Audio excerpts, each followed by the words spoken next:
수도권 일대에서 200억 원대 전세 사기를 벌인 대법원이 경기도 동탄 지역에서 전세 사기 행각을 벌인 임대인 A씨 부부에 대해 대한민국은 사기 범죄자들에게 얼마나 살기 좋은 나라일까요? 200억에 징역 7년, 28억에 4년, 170억에 7년과 3년 6개월, 795억에 15년. 매년 수많은 사람들이 사기 같은 재산 범죄로 큰 피해를 입지만 현실에서 처벌은 그친 것 같습니다. 범죄자에 대한 처벌이 너무 가벼워서 거의 먼지인 줄 알았습니다. 처벌도 이렇게 가벼운데 과연 피해자들은 피해 금액을 제대로 돌려받을 수나 있을까요? 그럴 리가 있겠습니까?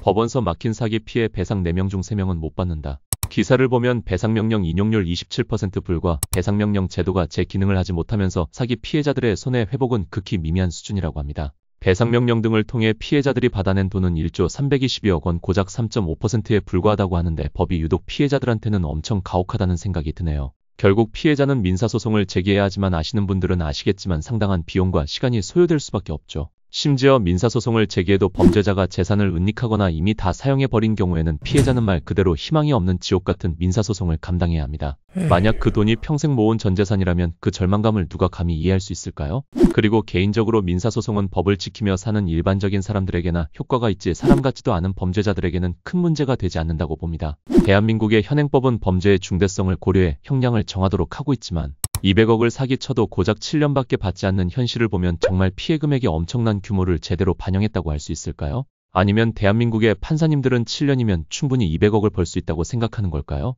그렇기 때문에 지금부터라도 사기 같은 재산 범죄에서 피해자 구제를 가장 우선시하도록 법을 개정해야 합니다. 제가 제안하는 법은 다음과 같습니다. 첫 번째, 피해 금액에 따라 기본 형량을 정합니다. 예를 들어 1억 이하는 1년, 10억 이하는 5년, 100억 이하는 10년 이런 식으로 기본 형량을 정합니다. 두 번째, 정해진 기본 형량에 추가로 피해 금액만큼 가중처벌합니다.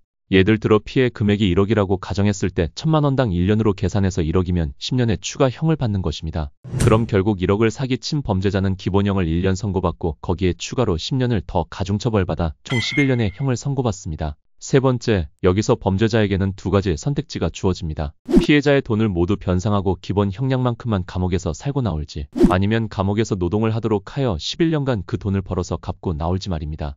물론 그렇게 형량이 줄어드는 건 화가 나지만 일단 피해자는 가해자의 처벌보다는 피해 금액을 되찾는 것이 무엇보다 더 중요할 것이라고 생각하기 때문입니다. 당연히 피해자가 배상보다 처벌을 더 원할 경우에는 범죄자는 선고받은 형을 다 살고 나와야 합니다. 참고로 제가 제안하는 이 법에서는 형량의 상한선이 없습니다. 피해 금액을 갚지 못하면 100년이고 200년이고 형량을 때려서 적어도 이번 생에는 그 돈을 쓰지는 못하고 감옥에서 생을 마감해야 한다고 강력하게 주장합니다. 다시 한번 말씀드리지만 이 법의 최고 우선순위는 철저한 피해자 구제입니다. 지금의 대한민국의 형벌이 아무리 교화를 목적으로 한다고 해도 피해 금액은 모두 갚은 뒤에야 교화를 논하는 게 맞지 않을까요? 누군가에게는 평생 모은 전 재산일 텐데 말입니다. 솔직히 피해 금액 이상으로 배상해야 한다고 생각하지만 원금도 배상 못 받는 게 현실이니.